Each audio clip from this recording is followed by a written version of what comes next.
When I look at my dog, Rocket, I sometimes think, now there's someone who doesn't spend a lot of time planning. And it's not that Rocket is one of those deadbeat Shih Tzus refusing to get her life in order. She's just very present.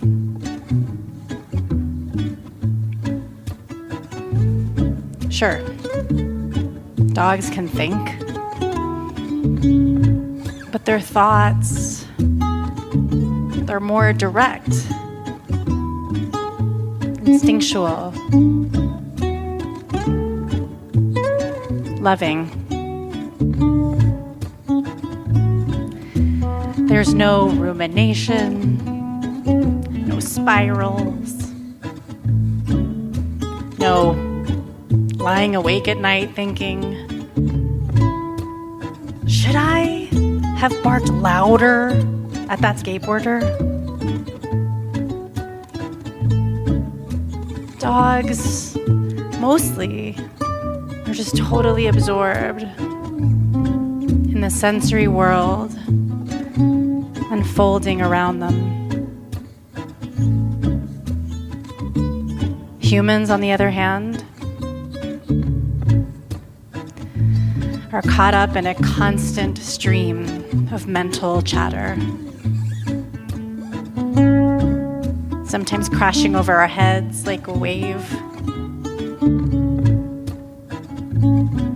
sometimes drifting quietly beneath the surface, pulling us away from the here and now and into memory, fantasy, analysis, or fear.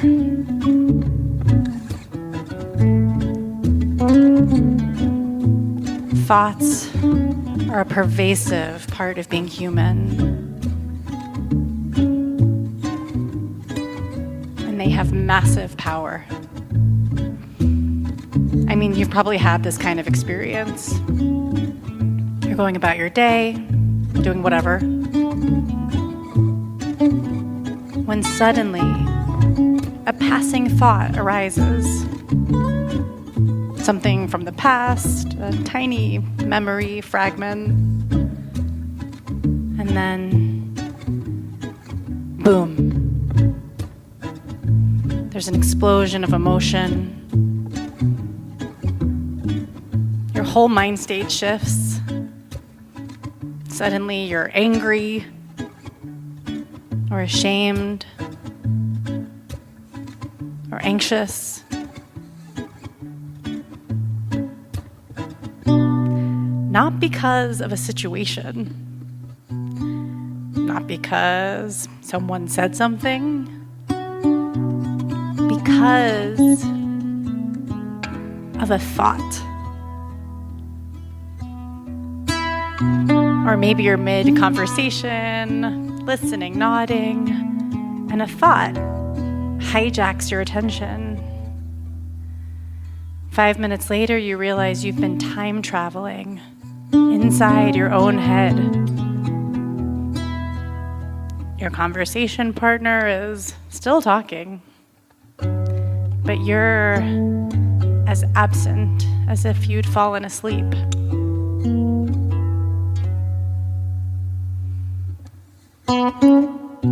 Thoughts have the power to fully teleport us into another reality.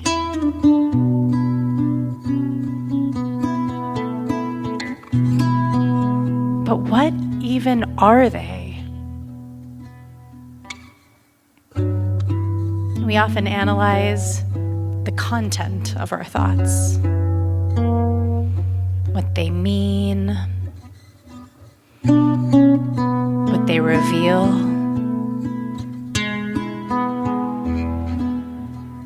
But rarely do we ask, what is a thought, really?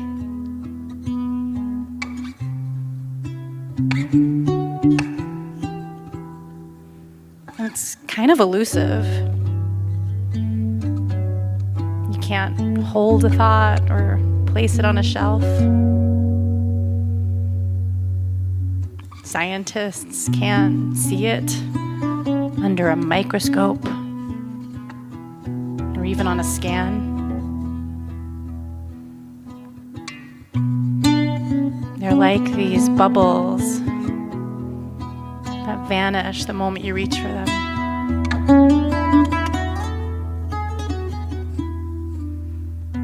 Totally ephemeral.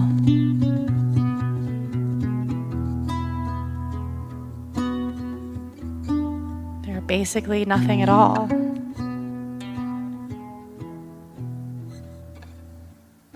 And yet, when we're inside the story or image of a thought, it can become our entire world.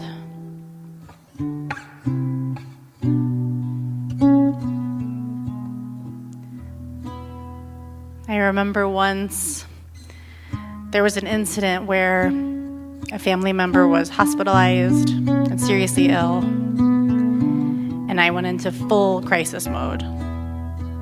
Logistics, caretaking, holding it all together. And then, after a couple days, things settled, and I finally caught a breath. And then it was like this voice descended from the heavens and said, "You're fat."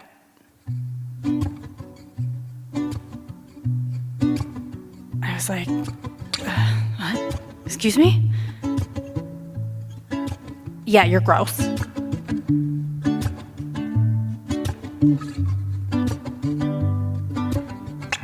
Now, these messages, of course, weren't divine insights. They weren't a window into some great truth. They were thoughts. Old, familiar scripts that wove together toxic body attitudes with habituated internal self-abuse. Thoughts like this had been with me my whole life. But this time, I saw it. This familiar thought pattern had quieted down for long enough that when it resurfaced, I was able to see it for what it was. Just a thought. Just an extremely unhelpful idea being presented to me from an inner narrator I would never listen to in real life. But for whatever reason, we tend to believe our thoughts. Maybe because they're familiar. Because they're constant. They sound like us. Maybe because we mistake them for being us.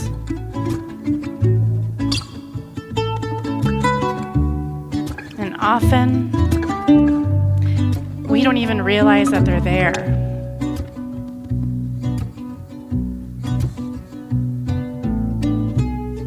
They're like white noise. You don't notice it, but it shapes your whole experience. Deafening some things out, bringing other things in.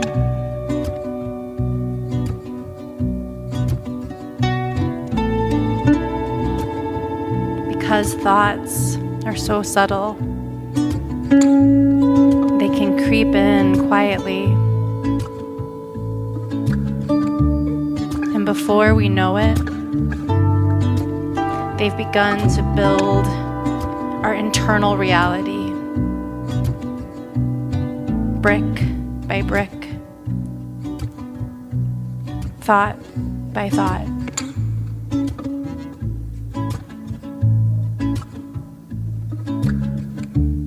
It's kind of like dreaming with your eyes open. And the dream, it's usually about you.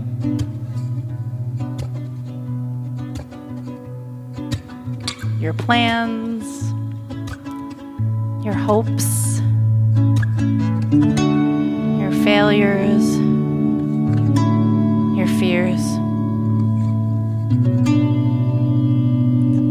Almost like we're dreaming ourselves into being.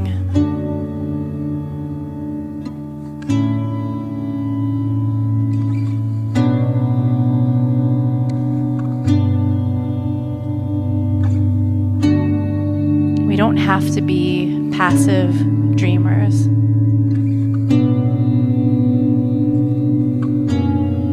But it takes attention.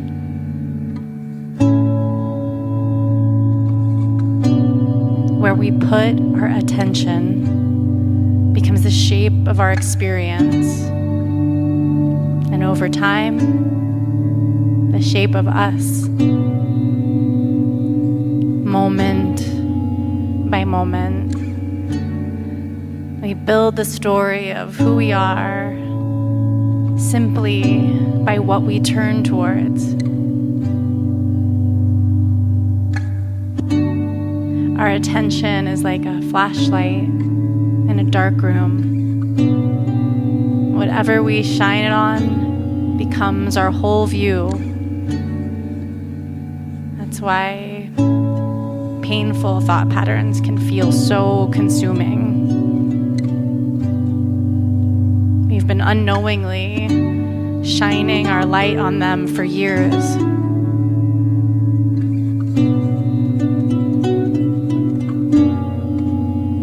And it's not just personal.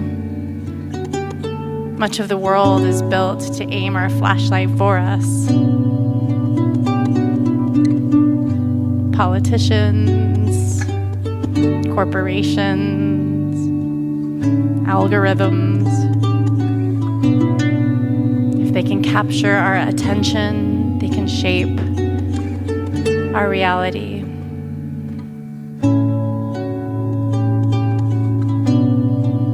But here's the radical shift. Once we notice where our attention is going, we can choose where we want it to be. We can reclaim our flashlight. We can stop letting every thought that flies into our heads become our identity. We can rewrite the dream.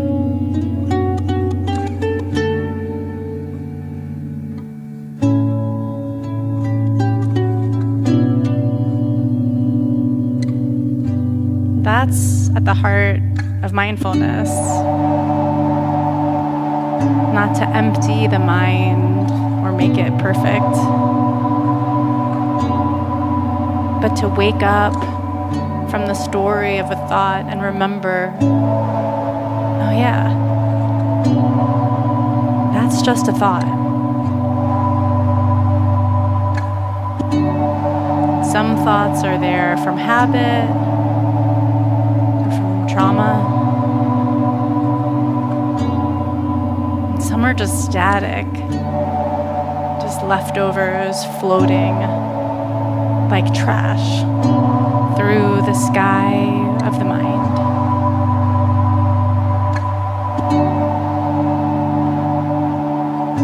It doesn't always matter why they're there, but just because they're there doesn't mean we have to believe the stories they tell. They only gain power if we feed them with attention.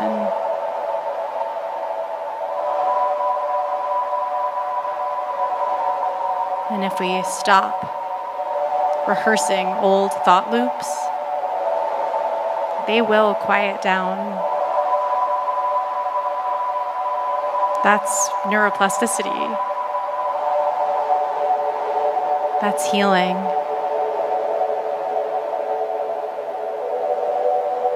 We can rewire the path, change the shape of our minds. We can learn to discern which thoughts are wise and which are just echoes of fear or pain. And it's important because even if a thought is fiction, the suffering it can cause is very real.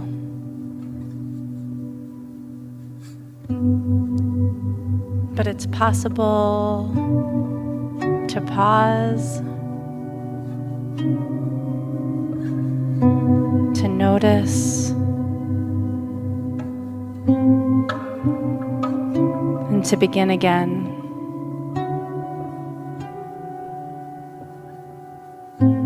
With clarity, with kindness,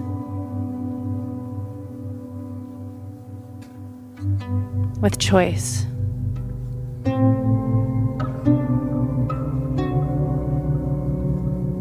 And now, let's begin again together. Not with a big shift, just by gently arriving in this moment, just by bringing your attention off the story of your thoughts and onto something always here in this present moment, your breath.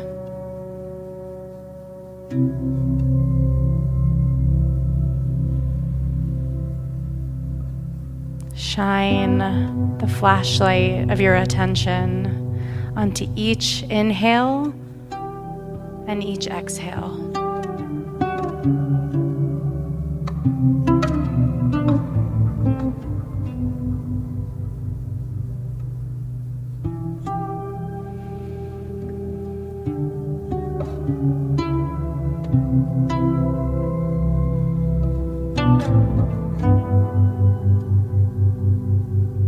Notice how your breath isn't a single event, but a continuous flow of sensations. There's warmth, coolness, vibration. You can feel it in the nostrils, the throat, the belly.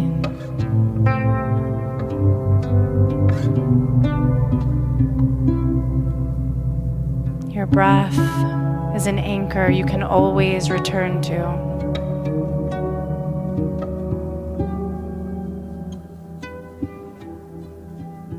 And when thoughts arise, simply acknowledge them. That's a thought. You can let it be. And gently return your attention to the breath.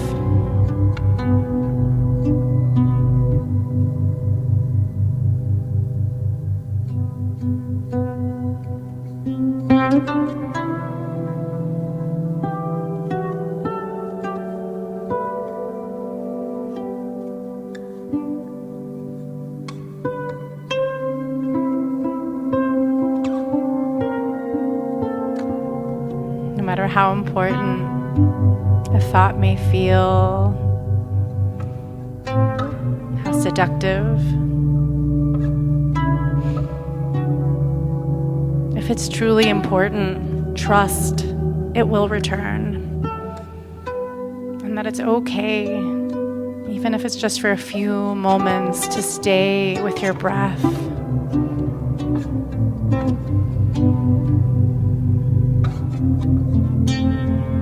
And if another bodily sensation becomes prominent, an itch, a tingle, a pressure, let that become the focus of your attention. Gently turn the beam of your awareness towards it. Illuminate it with curiosity.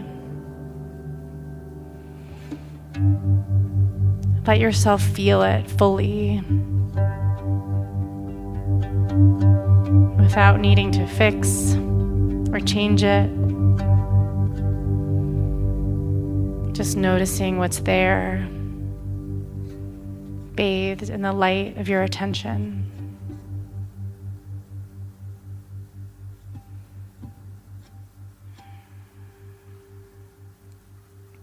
And when, inevitably, another thought arises, just make a soft mental note. It's thinking. Or maybe judging. Or worrying.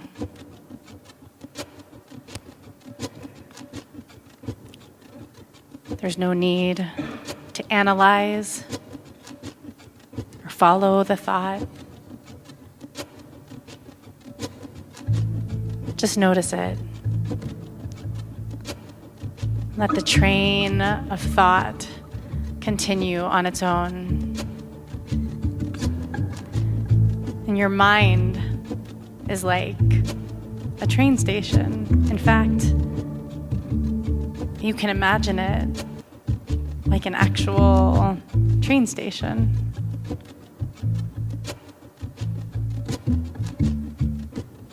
See the light filtering through the tall windows.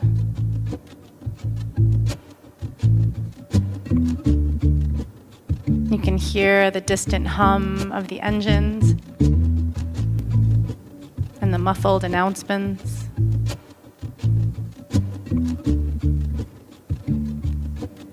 The floor beneath you is solid.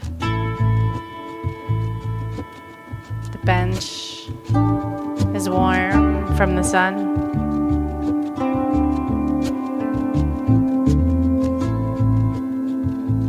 And you're not in any kind of rush. You're just here, watching as the trains arrive. Each one glides in, slows to a stop. Doors sliding open with a familiar sigh.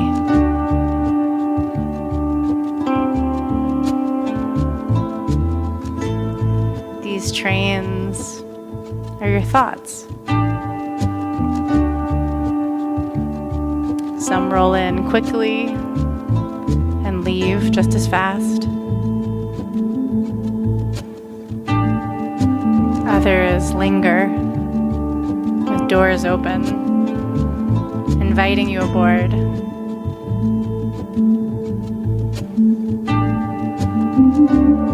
You don't have to get on. You can stay on the platform, grounded, present, watching.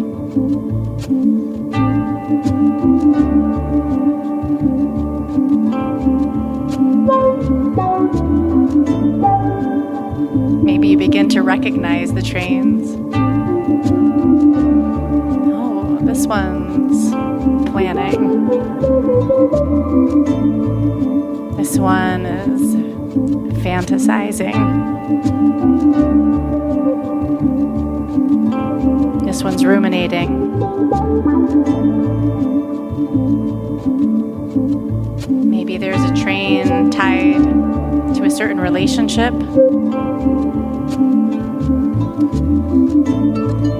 or old story.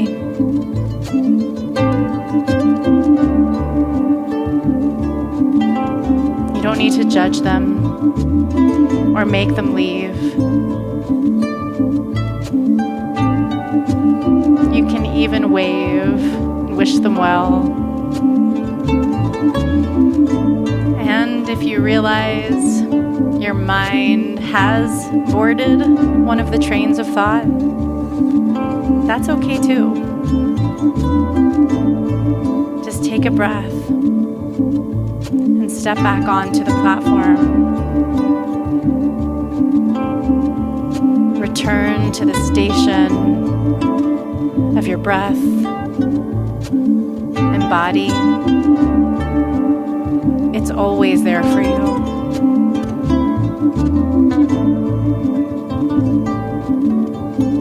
You can let the trains come and go. You're not good or bad, just travelers. And you don't need to control them, catch them, or chase them.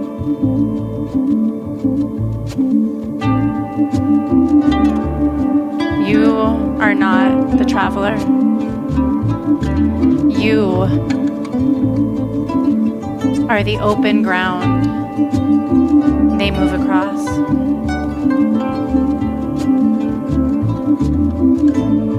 You are the spacious stillness that holds it all. The station, the tracks, the sky.